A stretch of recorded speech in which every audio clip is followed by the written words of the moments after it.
Turn the tables on corporate America, managing 5 full-time jobs remotely and becoming a millionaire by doing the absolute minimum. I am in IT.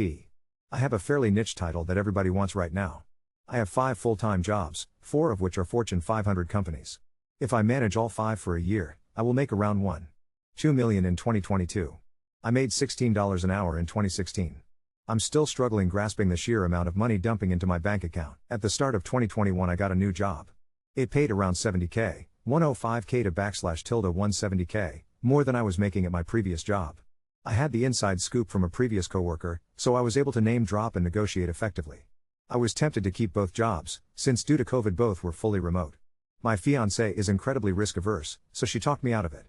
As I got situated in my new position, I became increasingly set on getting a second job. I played video games from 8 to 4, and sat in meetings barely paying attention. I've probably done around 15 hours of real work since I started in January of last year. In April I opened my resume to the world and by June I bagged job 2, $82 an hour. Holy crap. 2 jobs. I was giddy with the money, terrified of meetings overlapping, and horrified if they found out about each other. As I settled into job 2, I found the meetings to be tedious. There were around 4 hours of meetings each day for job 2. I suffered through them, agreeing to job 3, having never stopped interviewing. I just made my salary expectations higher and waited for something to fall in my lap. My thought process was that job 3, $90 an hour corp to corp, would likely replace job 2, as job 1 is a laughable cakewalk. However, since I am now in the position of power, I decided to try to flex it a bit. I told my project manager that the meetings were a waste of my time. They got nothing done, and they didn't contribute to my work at all. I now participate in an average of 45 minutes of meetings each week for job 2. Job 3 is also a cakewalk, around 5 hours a week of meetings, probably 5 hours a week worth of work. I continue to field any job that will hear my salary expectations. I am now saying $95 an hour is my salary expectation. Another corp to corp gig comes around, and the hiring manager loves me. Once again, being in the position of power, I am able to simply set my expectations with zero fear of the results. Given the scope of the work, my salary expectation is $105 an hour. The highest we can go is $100. Nope. They gave me my request. They then tried to push back my start date a week. I told them I had already gave my 2 weeks at my previous job, so they will need to pay me for the absent week. They hemmed and hawed. They tried to say no. I simply told them that I wouldn't work there then. They paid me $4,200 for a week that I didn't even sign in. I expected this job to fold quickly, as it's with a very prestigious company and there is quite a bit of spotlight on my role. It turns out that I haven't done fuck all since I started mid-October. At $4,200 a week to go to a stand-up each morning to say I have nothing to do since October / job 4 is somehow an even bigger cake walk than job 1. On Monday I start job 5. Initially having agreed to $115, I tried to press them for $127 an hour, but ended up at $120. This appears to be another job that I will just sort of expect to get fired from, but hopefully it turns into another easy $5K a week for doing jack shit. Let's talk about things that I think are working for me. 1. Be fearless. After all, once you get job 2 your risk absolutely plummets. It is ingrained in you to be terrified of getting fired. That fear can fucking die when you move into your second role. The amount of relief of not having to worry about what your boss thinks of you, or how you accidentally overslept and that might piss off some clown in charge, it all fades. It's beyond freeing. 2. Be willing to be fired. I have the luxury of having job 1 be a cakewalk with incredible benefits. So, from there, who gives a fuck about getting fired from job X? I try to keep job 1 happy, in the future probably not saying things like, I am going to actively find a new job lol, and don't really give a shit about the others. I try to do the absolute bare minimum to keep all the jobs, since replacing one is a pain, but any fear of getting fired just isn't there. 3. Flex your power. Be willing to say I can't make that meeting or this meeting is a waste of my time. People don't want to rock the boat. They don't want to do something that might be stupid. Use the fact that most people also want to do the bare minimum to get by. I have had zero pushback when I've asked meetings to be moved, or hey, I can't make the stand-up today. 4. Fuck having to defend yourself. Just say I can't make it. I have gotten zero pushback on this. 5. Use your power position in not needing to listen about the job that is offering that paltry $65 an hour. Recruiters have a range. Demand the range. If it doesn't fit $10 to $15 an hour more than your current job, tell them no. I eagerly accepted a role at $82 an hour 6 months ago. Christmas Eve I accepted a position for nearly 50% more than that. Flex your power. Job 2 takes the power out of your employer's hands and plants it firmly in your own. Use it to climb, grow, and make your life what you want. I have paid off all my debt already, bought a second house, will have enough money to completely revamp both houses by the end of February, and plan on snowbirding from Florida to WV for the foreseeable future at the ripe age of 35. Since this is all debt-free, Maybe I will cut down to 2 jobs? Maybe I will just dump money into retirement. Starting your own S-corp is fucking powerful, guys. Talk to a CPA. Maybe I don't really give a fuck? Because the world, for the first time in my life, is my fucking oyster. I'm more than willing to answer any questions. Even though I have 4 active jobs right now, I still play video games 4 to 5 hours a day. I have plenty of time. Hopefully this empowers someone to take the leap into this fucking incredibly positive lifestyle. Update 1. I'm pretty slammed with 5 jobs. I was in meetings all day except for 30 minutes yesterday. The goal is to make a bunch of money. If I can make a bunch of money and not slave away for 8 hours a day, that would be ideal. Keeping J1. It is the easiest, and the one that would probably never fire me. However, resume management is a huge part of this emo. I don't want to have some weird amount of time where I am working 2 jobs according to my resume. The titles at both of the new potential jobs are also very good. I don't know. I haven't decided yet. The excitement does fade. I'm pretty used to the amount of money flowing now, and honestly it still manages to feel slow. LOL update 2. Hey everyone, I've had lots of people ask for an update and I got notified that it's my 10-year cake day today, so I'm feeling inspired to write up a summary of my last 4 months. I still have all 5 jobs. I've gotten a promotion at 1, a surprise extension at 1, and berated for not delivering anything at all at 1. When berated about a month ago, I simply yelled back that my job is hard and that poor communication from management has pulled me in many directions, and I haven't heard anything about it since. I've stepped my game up slightly to hopefully eliminate these chats in the future. I have had several large deliverables that have been pretty stressful. I tend to heavily procrastinate, which is honestly probably why I am good at managing multiple things. I inflict this on myself constantly. LOL, and that has led to some overwhelming moments. Thoughts like I should quit this job instead of deliver came to me pretty often, but that's pride talking. Fuck pride, fire me please daddy. So I've been continuing the trudge, trying to not allow the absence of good work and the looming concept of being let go get the better of me. I have a plan, I'm sticking to it. Job 5 turned into the biggest cakewalk of all. I get paid about $20,000 a month for job 5, have a nice extension into August, and have done about 3 hours of work, probably about 8 hours including meetings, since I started. This one is not going to last forever, but my boss and I jive well, and I am serving the purpose they want me to serve, so everyone is happy. I'm still playing 2 to 6 hours of video games every day, averaging about 15 hours of work. Editor's note: oop clarified he meant per week, not day. I've started playing video games through meetings and paying even less attention than normal. This is honestly probably pushing things too far, and I'll need to limit myself a bit better. Once again, I will be aggressive about answering reasonable questions. To the guy that asked if I would be a reference for him, I appreciate you shooting your shot, but JFC, give advice, or whatever. Please recognize that I am not some grand poobah of employment though. I am a trash employee who kind of lucked into a vein of IT that people don't know how to control yet. There have been a huge number of quality of life adjustments. My wedding is coming up and has been paid for completely in cash. I paid for 6 people to fly to it, helped my younger brother out with some cash. I tip like 100% at every restaurant we go to. I'm absolutely being more frivolous than I should if I was trying to be as efficient as possible, but it's fun as shit and I get to make other people have a good time too. Life is good.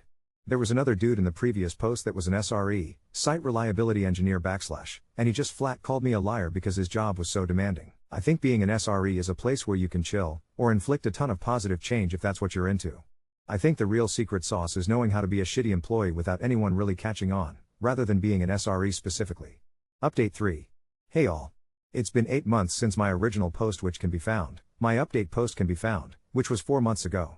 Editor's note: oops math is off here, but that's probably because they started posting in January 1, and now are posting in August 8 /. To bring you, my beloved reader, up to speed, here's a rundown. At the start of 2022 I had 5 jobs making an estimated 1.2 mil/year. That estimate turned out to be bad. It was more like 960K. My update consisted of being wary about J2 being dissatisfied with me, J5 offering a dramatic contract extension, and the other jobs going mostly well. There have been 2 main moments that I would like to share with the group, and both of them include being let go. J2 I initially hated, due to their excessive meetings. As my beloved reader may recall, I pushed them aggressively about how those meetings were a waste, and they were significantly cut down. J2 was relaxed and I didn't do much at all.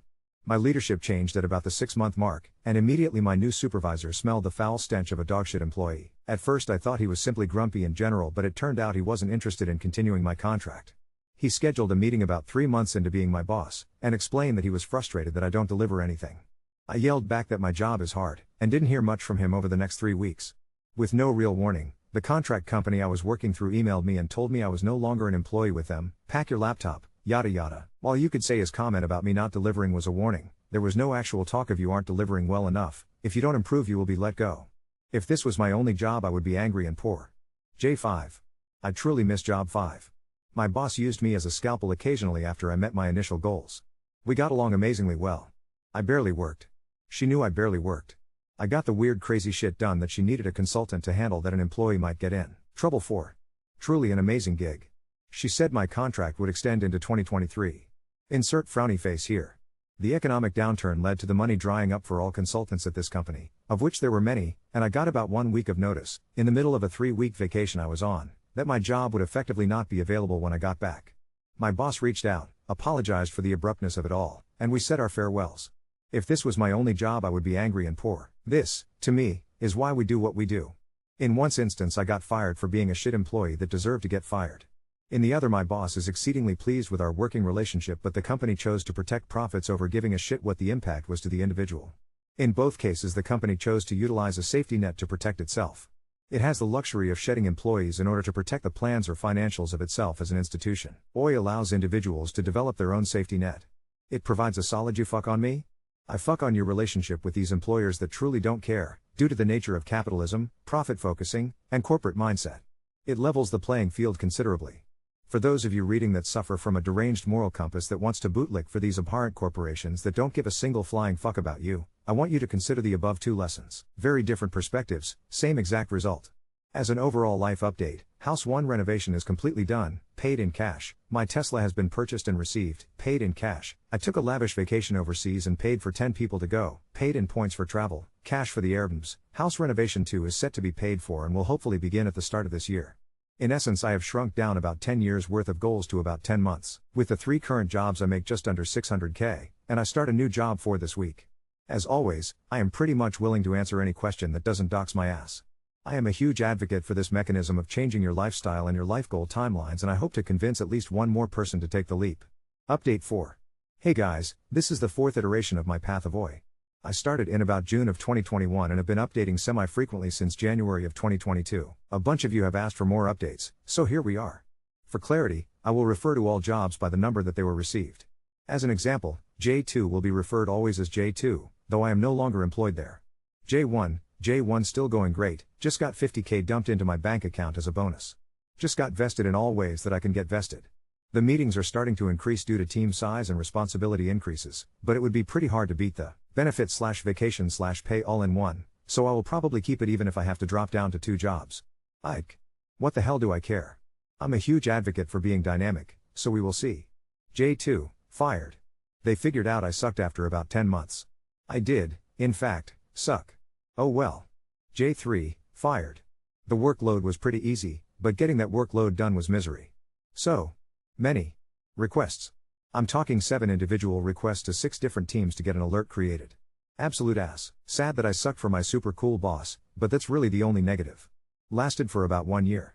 J4 going strong and I hope it never goes away. I do absolutely fucking nothing. I have 4 30-minute meetings on my calendar.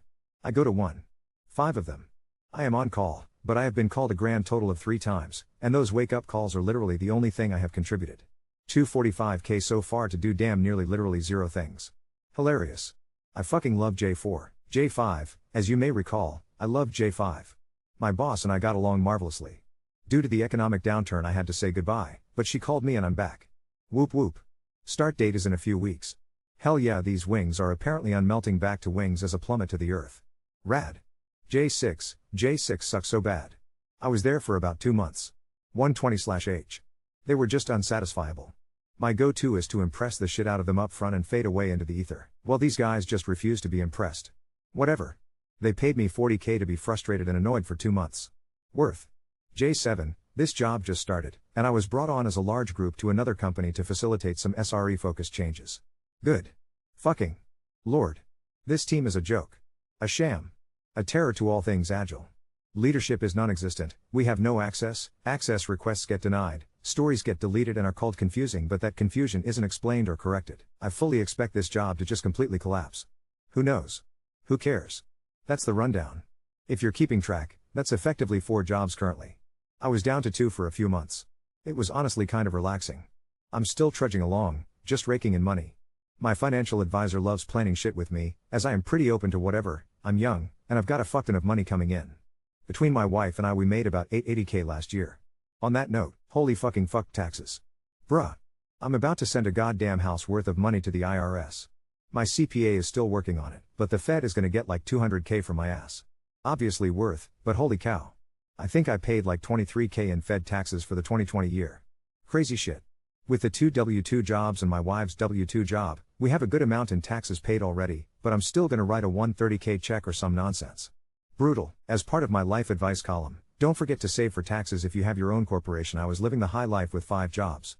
I could save up $200K in about 2 months if I needed to, but jobs don't stick around forever. Don't count on them. Just put it in a decent savings account and keep that shit. Life in general, life is pretty good. I have a solid retirement plan set up.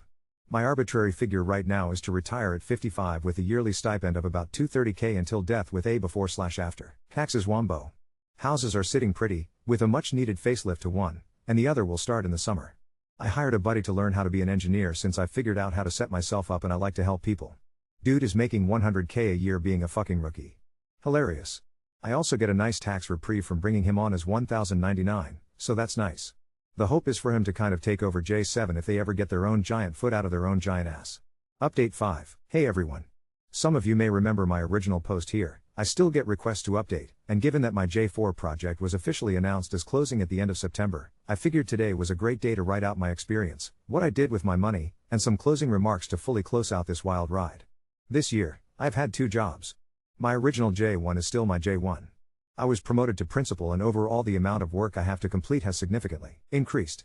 While I don't care about companies at all and believe that pilfering as much money from them for as little work as possible is not only morally right but absolutely appropriate given they do the inverse to us every day, I do care very much about the individual people I interact with daily. There are multiple juniors on my team that require substantial effort, which I am very happy to help coach them and assist in their career growth and navigation. My team's overall responsibility has also been much better defined and therefore it's been harder to hide in plain sight. I like the company, I like the work, and I like the team. I've never been proud of a place I've worked at before, and I believe that J1 has earned that pride and the trust I have placed on them by allowing it to become my sole job. J2, J4 from my original post, has gotten pretty gross.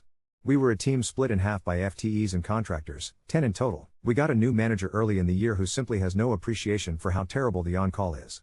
We were all sharing the primary/secondary responsibility, so I was on call once every 2.5 months. That week is usually hell. You will get called on average 2-3 times a night. There were a few times where I worked for /30 hours straight. Absolutely brutal. One of my fellow contractors left for a different team and the new manager made the rest of the contractors be solely responsible for on-call. So now I am on call once a month, which is honestly so bad I thought about leaving just because of this, even though we basically don't do any other work. It simply wasn't sustainable keeping J1 happy while getting absolutely ass-blasted 7 days out of 28. Well, they have decided to end our contract at the end of September and expect the FTEs to now do that work. They are a good crew. I truly pity where their work life is headed. I am still passively looking for a new J2, but honestly right now I feel a fairly immense amount of relief. Unless something falls in my lap I will be working the single job until the market recovers. Having to actually earn a job through solid interviewing is so annoying. Lol. Below I will go over earnings, how I've benefited, where I fucked up, and where I succeeded. Hopefully it's interesting to you, or even something to learn from. Rough gross earnings, 2022, 360K 2023, 730K 2024, estimated year-end, 450K net worth at the start, /90K net worth current, /1 million. That's it. That's the sum total of 3 years of being Oi. It's mostly been fun. I've learned a ton, mostly about how to manage people and expectations. My favorite moments have definitely been being able to tell people that should be told to fuck off, to actually fuck off. Now on to second story. Surprised my coworker with grocery gift cards after overhearing her struggles, fearing she might see it as condescending charity. I'm gifting my coworker some gift cards but I'm scared it's in bad taste. For some context, I recently started a new job in October and I'm still getting to know everyone.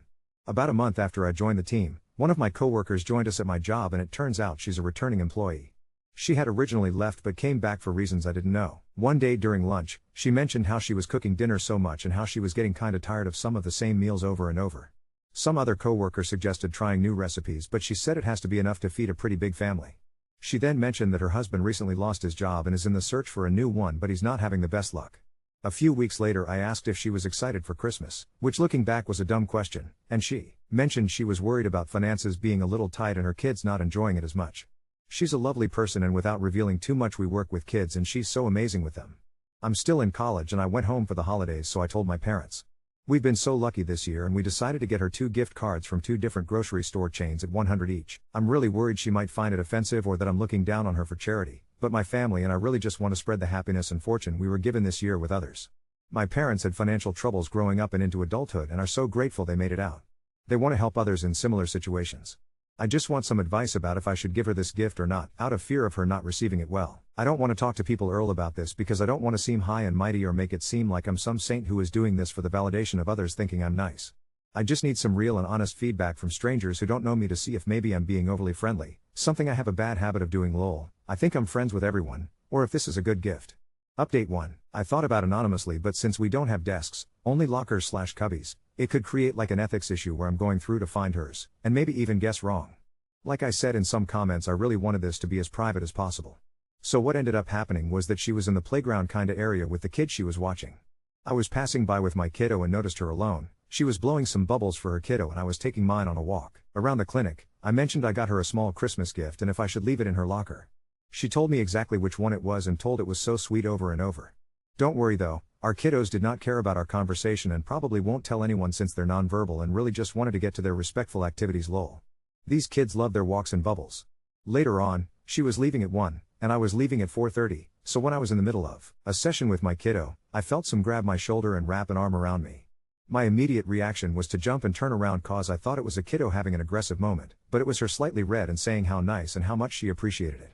I kept saying she was welcome and that I hope she has an amazing holidays. She said she would and squeezed my shoulder before leaving. To be clear, I left it in an envelope with a note explaining that I look up to her and this gift is not with pity but with admiration for her work ethic and dedication. I made a note so I wouldn't have to express those feelings in the middle of work so I didn't make it uncomfortable, and so she could read it later. I didn't realize she was getting off so early so she was able to read it faster than I thought. Still she seemed happy and relieved, and that's all I can ask for. For some additional context before updating this post, she has been very open about her situation, even in front of the kids and leadership. I think that's something else that drove my admiration. She wasn't embarrassed because there was no reason to be. She wasn't gonna allow herself shame and I feel like it made others respect her more. When family was struggling they didn't want to reach out making us behind on years we could have been doing better. If you're comfortable with sharing your stories with others, I say do it.